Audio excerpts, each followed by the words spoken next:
E aí, pessoal, tudo bem?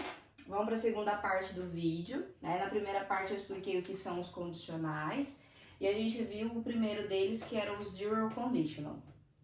Agora, a gente vai para o first conditional, que também está dentro da relação dos condicionais que são real, que são reais, tá? Bom, nada da estrutura muda, né? Então, eu continuo tendo duas orações, uma chamada de if clause, que é aquela que vai vir acompanhando o if, e a segunda, que é o resultado, chamada de main clause. Então, isso não muda. O que vai mudar agora são os tempos verbais, tá? Então, no zero conditional, eu tinha uma verdade que ela era absoluta.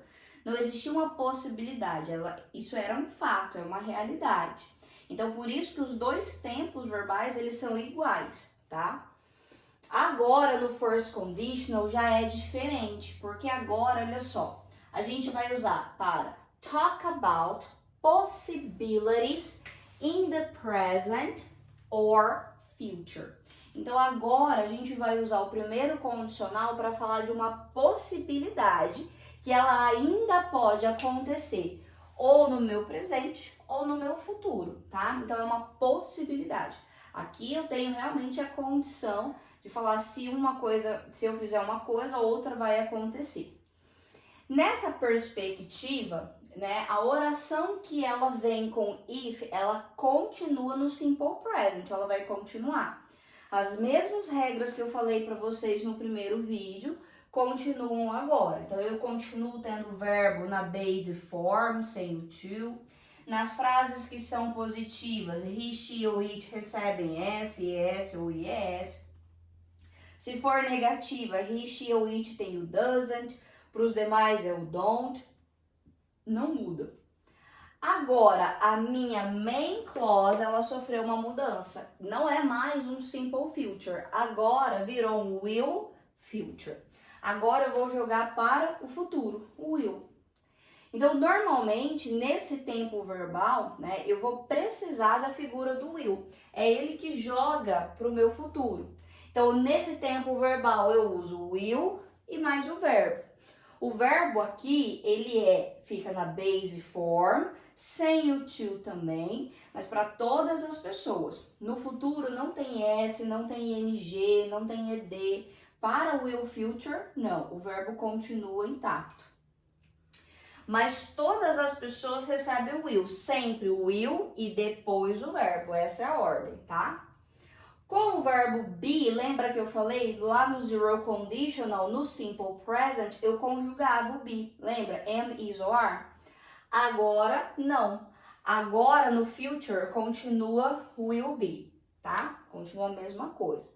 Vocês precisam ficar atentos, porque às vezes, ao invés de aparecer o will, pode aparecer a contraction, a contração, que é o LL. E é a mesma coisa, não muda. E se por acaso você quiser formar uma negative, uma negativa, então você vai usar won't ou will not, mesma coisa. Pro, posso fazer também perguntas? Pode, mas por enquanto a gente vai trabalhar só nessa perspectiva da afirmativa e da negativa. As perguntas a gente vê depois, porque aí a gente tem toda uma estrutura para organizar, tá? Então, por exemplo, olha lá. If I wake up late, I will miss the bus. Então, se eu acordar, se eu despertar tarde, eu vou perder o ônibus. Isso é uma consequência, isso pode acontecer. Isso não é uma verdade universal, tá? Então, olha lá, a oração que vem com if, presente, o verbo normal, sem o to antes, sem ing, sem nada. E a minha main clause, lembra, separada por vírgula, porque o if veio no início, ela vem com will e mais o verbo, will miss, no caso. Não tem nada que separe eles, tá? Então, eu não vou usar will to miss, nada disso. Sempre will e mais o verbo. Às vezes, a oração pode estar invertida e não tem problema. Continua. A minha main clause, ela veio antes, então ela vem com will. You will pass in your exams if you study hard. Então, você passará nas suas provas se você estudar, né? Se você se empenhar nisso. Então, eu inverti. A main clause veio para o início, will pass.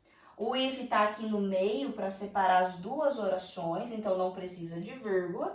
E o que veio depois é o verbo, stud. Pronto. Na mesma condição, tá? O verbo normal. If Juan leaves, Paula will be sad. Então, olha lá. Juan, tô no presente. Juan é a mesma coisa que he. O que é que o meu verbo recebe? S, tá? Leaves. If Juan leaves. Paula, por mais que aqui seja she, no futuro eu não tenho interferência para isso. Então, Paula will, o verbo be a gente não vai conjugar, continua be sad. Ela ficará triste. Então, agora você vai precisar lembrar o seguinte, que a minha if clause, a oração que vem com if, é o presente. E a minha main clause vai ser o will future. Isso para trabalhar essa ideia de uma possibilidade no meu presente ou no meu futuro. De alguma coisa que pode acontecer, né? Essa possibilidade. Então, agora, façam as anotações de vocês, organizem as coisas para vocês responderem os exercícios. E aí, se vocês forem tendo dúvida, é só ir perguntando, tá bom? Sucesso aí!